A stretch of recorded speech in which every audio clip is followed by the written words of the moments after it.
Hoy, saging ko yan!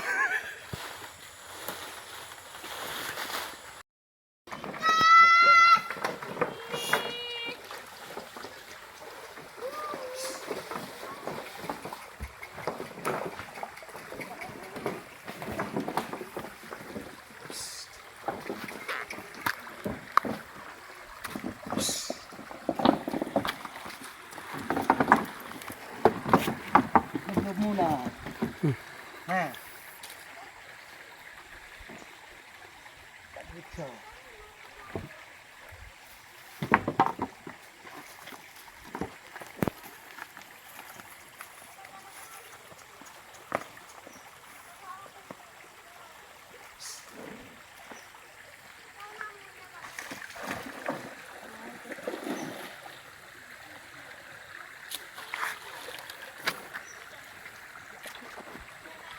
Tumumbi ang kahapon eh. Sa Ternate eh.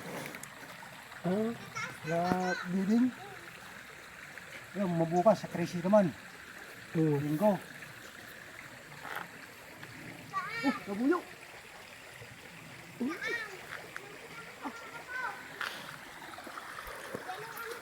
Ay, ay.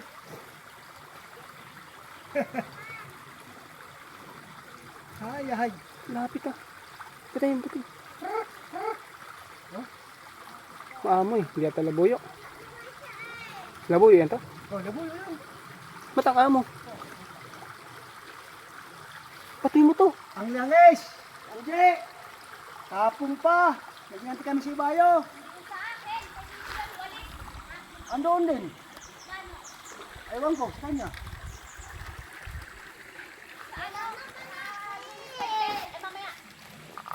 Andiyan, sisimpa yung bukas sa 13.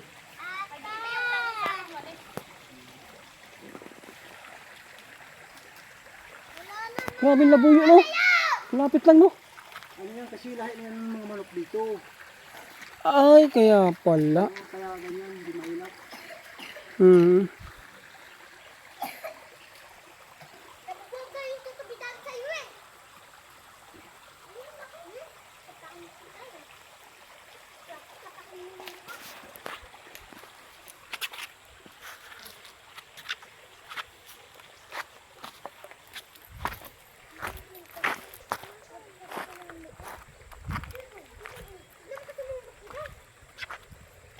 Sir, balik ka, sir! Sir!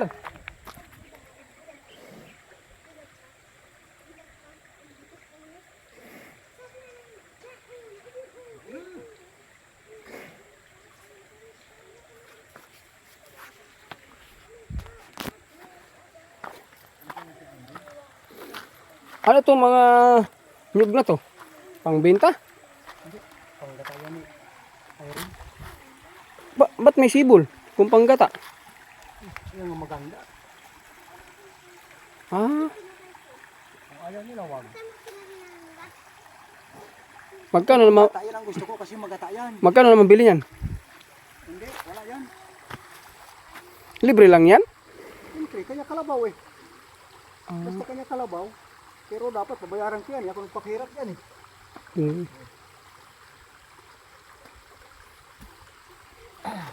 Layo pa naman oh. Nasauli ko na ang kalabaw na yan. Andiyan pa, ayaw ko yung kinibinta na ni Michael yung isa. Yung malaki. Ah, binibenta rin? O dinibinta yun. Pinababa na yan sa akin. 6 na napidisyan ang lalamon. Ay, malaki mabayaran niya. Ay sa akin, ilang buwan yun. Kung tag 1,000. Oo. Ah ba, ay ano. Alam ko kung anong nakuha yan, nakaano sa barangay yan. Ayun, maganda. Kaya hindi pwede siya mag-hara-hara dyan. Oo, pwede. Ay, Oo, ang laki na ng kalabaw eh. Ayun. yan kay Anding. Ay, ka-ending pala yan? Oo. Pagkuha niya, pag gusto niya to, oh, bayaran niya 1,500. Kailangan ko. Mm. Eh, Pwede. tao yan. Oo. Kadina ang lagay ko dyan. Motor. Oo nga no. Ba? Magpagawa siya kay Tulig. Kung magawa niya ni Tulig yan, tote. Oo, hindi nga magawa yan. Kaya So- ginawa ko niyang kahoy para matagal ang kawain. Saglit lang, makipod. Oo no. Anong kahoy naman to? Ba, mga biyo yan. Ah, Pambahay talaga yan. yung ito pala talaga hilaan ng kalabaw, no? Oh, ang ayos ang hilaan ng kalabaw niya, no? Ang tibay ng ito pala yung ano niya. Yung sa kalabaw na ano sa ulo. Oo. Ano yan? Lawin. Ah, yan. Tibay nga talaga. Kaya lang, bibili na naman. Ala po ng kalabaw. Ito guys yung kargahan ng kalabaw. Magaling talaga may kalabaw. Marami kang karga. Oo, totoo yan. Kaya kung ano talaga, the best talaga. Eh, sabi kay Michael, kung gusto ko magbili, kalabaw na lang. Ang bango ng aroma guys. Napakasarap talaga ng brown rice na kape. Talagang mapapagising ka sa wow! Sarap! Sulit! Good morning. Andito naman kami. Grabe guys, oh. Ang ganda ng view sa paligid ko. Hiwain ko to ha. Tutukan Oh. dito ka. Andito kami guys, marami kami guys. Ayan pala yan. Yan. Kita mo naman guys, oh. Grabe yung lugar na to. Puro ang ganda talaga ng lugar. Talagang nature na nature talaga. Grabe ang paligid. Patayin mo na yung cellphone na. Tahimik. Wala talagang ano, hindi ka guys sa syudad na maingay. Dito napakatahimik. Ang maririnig mo lang dito guys sa huni ng ibon. Napaka ano talaga, tahimik lang dito ang ano. Ayan, sa paligid ko guys, naririnig ko lang tubig lang. Mga tubig. Yan, tubig yan guys. Yan. Tubig yan. Bago.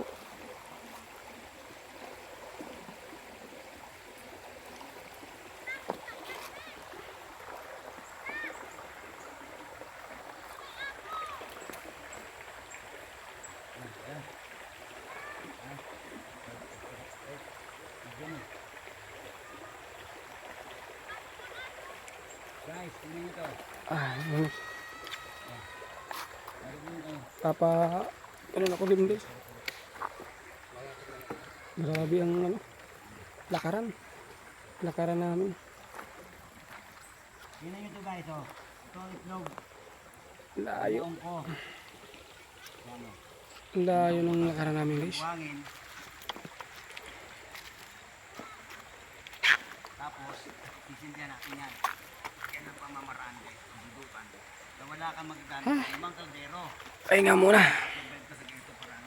Andun ang iba namin kasama guys. Malayo pa. Wala kang idea. Kailangan may idea tayo. Pahinga muna akong saglit. Kapagod guys. Ito. Yan guys, sa mga kasama namin guys. Guys, tingnan nyo mabuti ha. Yan. Ayan ang kasama ko guys. Pahinga muna kami saglit. Gawa lang nagutom kami guys. Tatanggalin natin yung Kaya ngayon, lamag sa loob. nagluto muna kami. Luto muna kami ng mga madalian na pagluluto guys. Madalian lang. Kaya pupuntahan ko si Boss Kabro. Ayan guys ha. Tignan mo yung ano namin guys.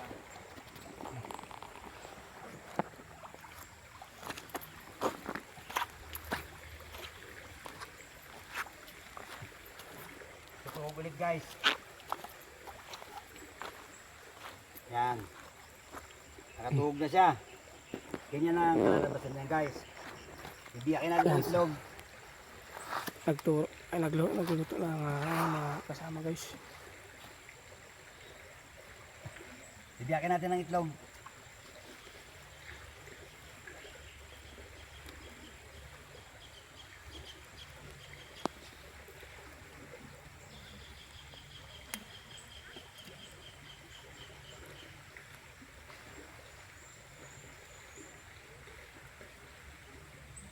Yan baligay magsisilbing kaldero at lutuan ng log. Sa pamamagitan niyan, maluluto yan siya. Saka natin sisilbihan ngayon tong ating inandang latong. Panoorin nyo hanggang sa dulo guys kung paano maluluto yung itlog sa ilalim na nakabaon sa buhangin at yung itlog na nilagay sa loob ng ampalaya. Ang mga pamamaraan ito guys ay sinaunang ideya pa to ng mga Pilipino. Yung mga kadalasan nakakalam nito guys, yung mga katutubong agta o mga aita. Sa kanila ko natutunan ng parang ito eh. Nung ako ay nasa minahan pa. Nagtrabaho din kasi ako sa minahan eh.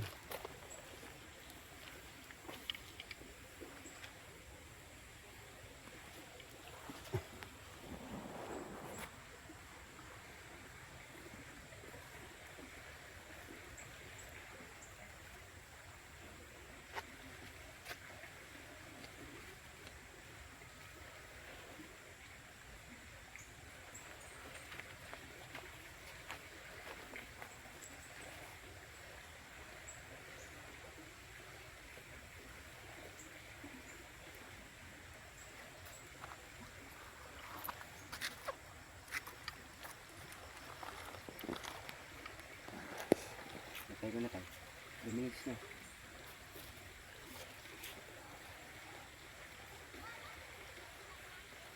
Maluluto kaya yan tayo? Yan.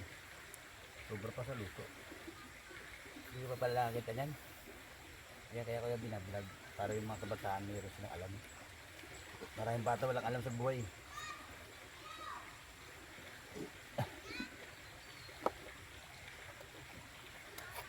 Putik. Na.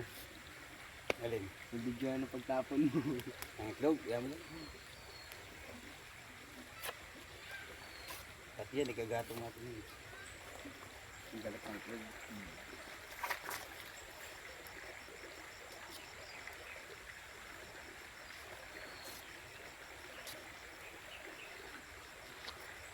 Wala itong ipupupupuk na to. Wala itong ka-ibu to. Parami mo na rin ito.